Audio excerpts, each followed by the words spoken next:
left me lonely. Now I see her in my dreams. Yeah, she's so holy.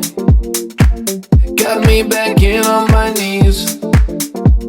Oh, she left me lonely.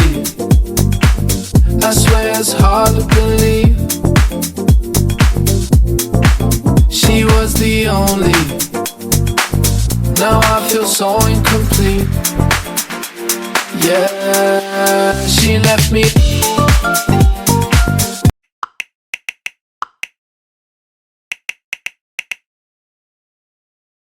Hi guys, welcome to another YouTube video, and today this video is all about my trip from Lagos to Accra.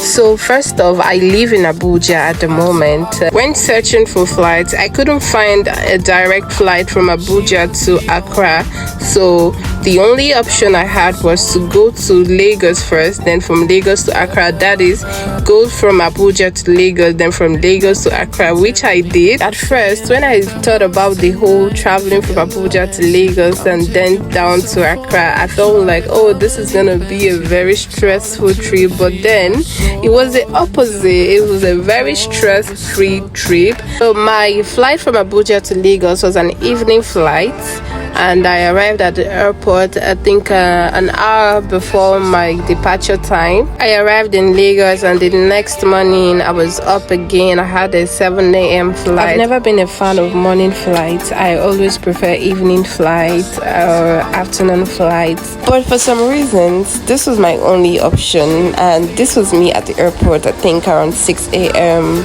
I arrived at the airport some minutes to 6 a.m. though. I was already at the airport. I went in, I checked in, did the necessary stuff, and we're preparing for boarding. So this is me just showing you guys the view inside the Murtala Mohammed International Airport. So enjoy the view.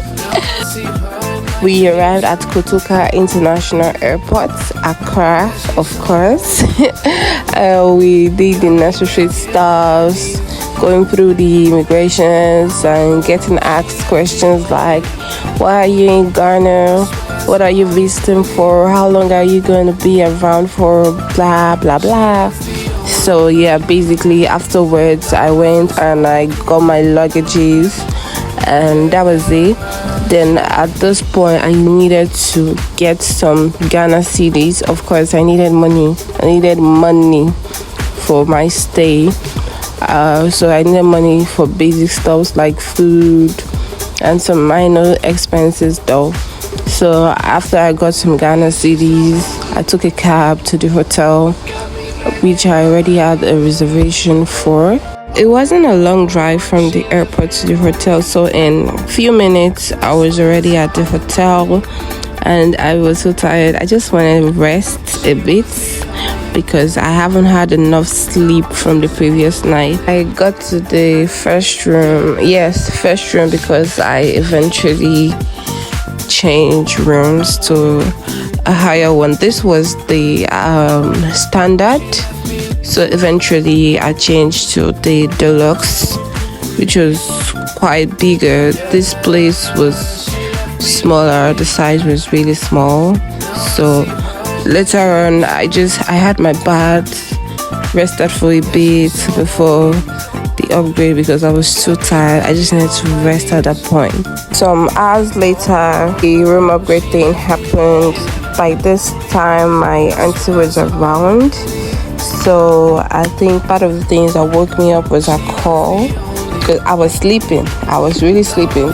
So at this point I was really hungry, like I needed to eat something, and I went downstairs to the hotel's restaurant. I placed an order for a dish called Gari Forto. It is a Ghanaian dish, basically made from Gari, like Gari as we know Gari in Nigeria.